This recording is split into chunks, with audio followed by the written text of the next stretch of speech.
Welcome to Fundamentals of Nutrition. This week we'll be covering chapters 1 and 2. Chapter 1 is an overview of many topics that you'll be learning about later in this summer session. Chapter 2 discusses meal planning and meal planning guidelines. To give you the lay of the land for each week, you will find a section called This Week's Task, located right here. This is going to be a checklist for you to know what needs your attention.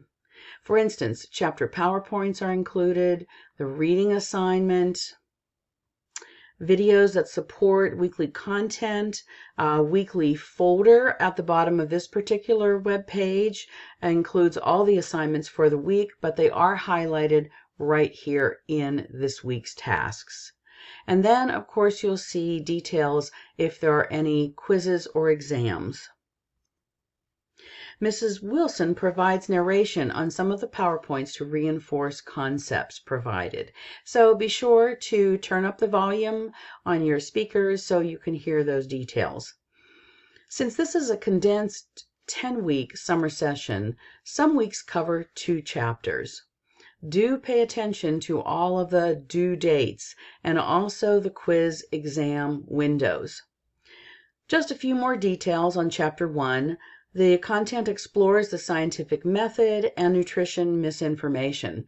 Pay close attention to this chapter content, the PowerPoint slides, and the red flags of nutrition quackery, because you will be completing an upcoming assignment, the article review, whereby you'll summarize an article related to nutrition and investigate the scientific validity of the nutrition content along with qualifications of the author. In this time of easy access to information on the internet, infomercial availability, print material, and various media options, consumers are faced with an enormous burden of sifting through nutrition misinformation, claiming everything from cure-alls, health benefits, to weight loss magic. Many companies are selling nutrition supplements that actually have no scientific basis for what is claimed. They do not do what is advertised and are not worth the money paid for these products because there is no scientific research that supports their use. And in fact, claims offered are not only inaccurate and misleading, but sometimes downright dangerous.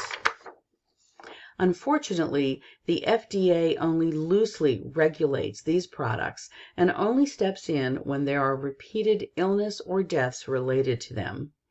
As consumers and those interested in health and well-being, we must recognize that bogus nutrition claims can be made about almost anything, and at a risk to the public.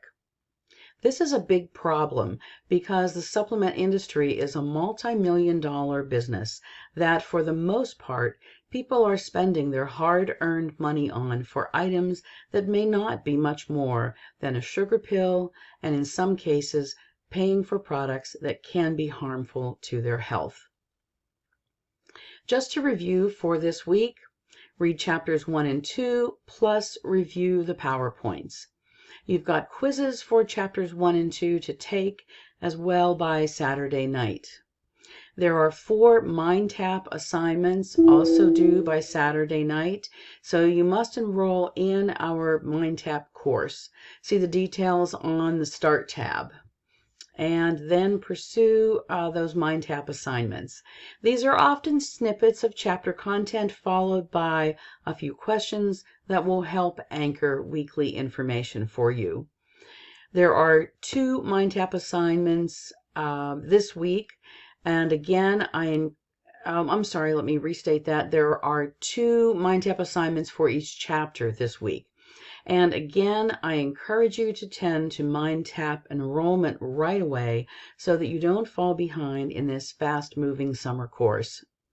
The article review is due next week, but I encourage you to take a look at the assignment details to do a little pre-planning. Have a great week.